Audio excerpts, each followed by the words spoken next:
Good evening and welcome back to Twin State Sports. I'm Zach Seminar. New MSU head football coach Joe Moorhead continues to shape his coaching staff, and today he got a good one by hiring Mark Hudspeth. Hudspeth, who was just let go from his head coaching position at Louisiana Lafayette last week, was named the associate head coach and tight ends coach. The Mississippi native returns to his homeland after leading his Ragin' Cajuns to 5 New Orleans Bowl appearances in 7 seasons. 49-year-old Hudspeth, who hails from Mississippi, has spent 2 years coaching in Starkville. He served as the passing game coordinator and the receivers coach in 2009-2010 before leaving for Lafayette. Hudspeth was fired this year after his 3rd straight losing year, and our neighbors to the west, the Cajuns, finished the season with a 5-7 record.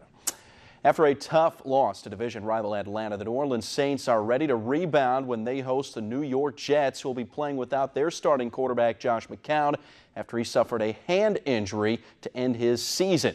But the Saints won't be taking anyone for granted going into Sunday's pivotal matchup. We control our effort, our performance, our execution.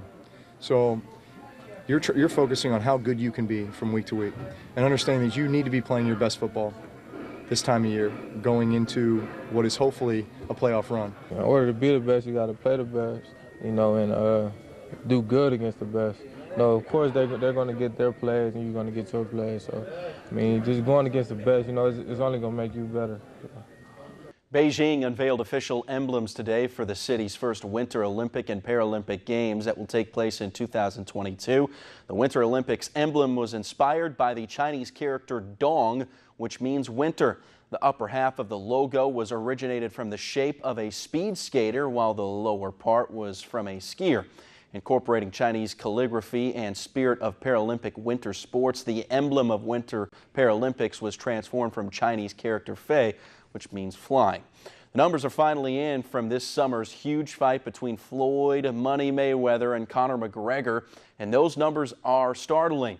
The fight between the boxer and MMA star drew 4.3 million pay-per-view buys, not dollars, the North American, and generated revenues in excess of $600 million bucks, according to Showtime. That ranks as the 2nd biggest pay-per-view audience ever, trailing only the Mayweather-Pacquiao fight in 2015.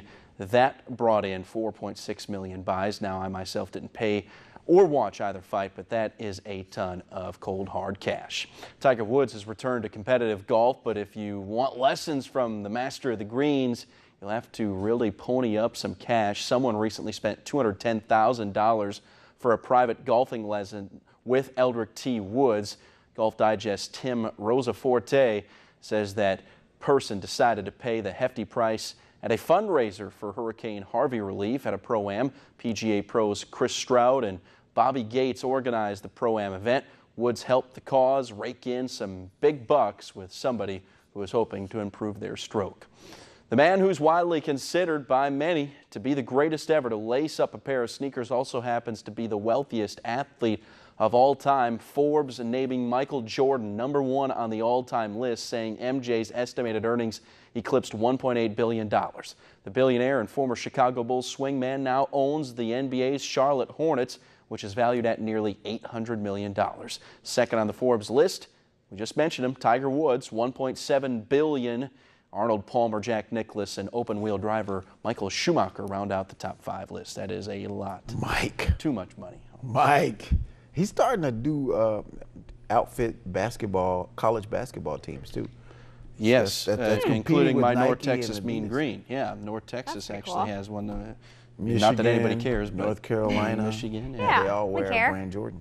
No, they don't care about North Texas. Yeah. I guarantee you that. They're all Southern Miss and Mississippi State fans. Yeah. Yeah. I thought it was interesting. Yeah, it is, and like you said, Michigan's on board, and North Carolina. Too bad he doesn't own a better franchise. He may make a little bit more money. I think he's okay. Yeah, he is. Thanks, Zach.